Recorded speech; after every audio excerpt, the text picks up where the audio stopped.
Действительно, эта программа работает в нашей республике после того, что произошло с одним из банков нашей Родины. Деньги любят не только счет, но тишину и грамотный подход. Бизнесмен Дмитрий Егоров в числе пострадавших клиентов Татфонбанка. Это его первый займ в фонде поддержки предпринимателей. Мера вынужденная после наступления Дня X для банков. Вынуждены просто пойти на такую меру. Хорошо то, что есть такая программа. И, собственно говоря, на собственном примере могу сказать, что да, она работает. На одного субъекта малого и среднего предпринимательства эта максимальная сумма действующих микрозаймов не должна превышать 3 миллиона рублей. Все остальное не является запретом. Количество договоров микрозаймов может быть сколько угодно много. В торгово-промышленной палате уже юристы каждый день по 12 часов консультируют физлиц, так называемых дробельщиков вкладов, и клиентов ТФБ Финанс.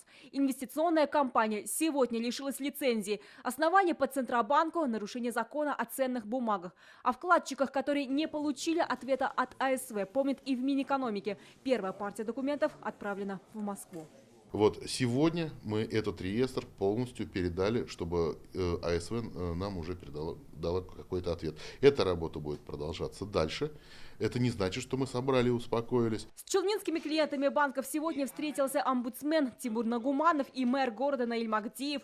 Наболевшие вопросы уже из классики, налоги и начисления в пенсионный фонд. Часть бизнесменов сегодня смогли на время выдохнуть. Ситуация была одной из проблемных, на счетах подвисли деньги за аренду земли. Руководство города рассмотрит, в каких случаях возможно решить проблему в пользу бизнеса. Это то, что касается муниципальной части. С самого начала выступления я сказал, свою часть мы посмотрим.